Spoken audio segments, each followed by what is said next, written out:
او پاتې سوه یوه خاصه خبره چې ټوله میډیا ورته متوجه ده او پر دې تمرکز دی، هغه دا د وناسو د تحصیل مسله ده.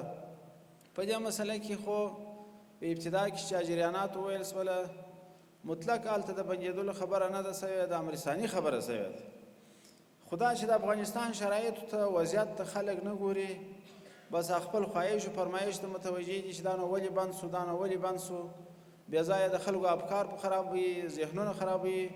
دا بې انصافي نه ده په کار. تاسې باور وکړئ چې زه خو په خپله مې دا برداشت دی چې په ټول افغانستان کې دغسې یو څوک چې د افغانستان پر لوڼو پر خوندو باندې د امیرالمؤمنین صاحب محترم په شان شفقت لري، باور وکړئ پر هېڅ چا مې دا شک نه راځي.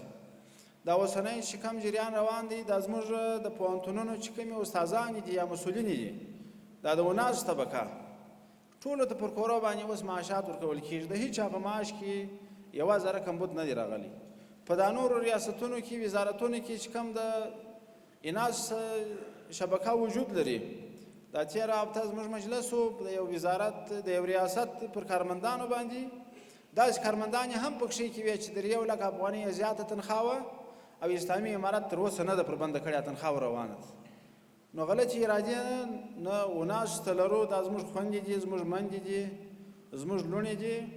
د هغوی عزت راته مهم دی، د هغوی ابرو راته مهمه ده، د هغوی دین راته مهم دی، د هغوی اقتصاد راته مهم دی. قسم په خدای دی د یو مسلمان خور تر عزت د خپل سر قربانوو. داسې بې ځایه مو خلک په دې باندې متهموي چې تاسې د ښځو دښمنان یاست، ښځو ته وخت نه ورکوئ. هغه د خلکو بې انصافي ده. او هغه فرمایشات چې هغه د افغانستان کلتور یې نه ایجابوي، اسلامي نظام یې نه ایجابوي، زموږ دین یې نه ایجابوي، هغه ته خو بیا موږ معذور یو. هغه د چا په فرمایش باندې هغه ته آمادګي نه لرو نه درلودلی شو. هغسې غوښتنې چې زموږ څخه خلک نه کوي چې هغه زموږ عنعنه او زموږ رواج او زموږ کلتور او زموږ اسلام او زموږ دین هغه ته اجازه نه ورکوي.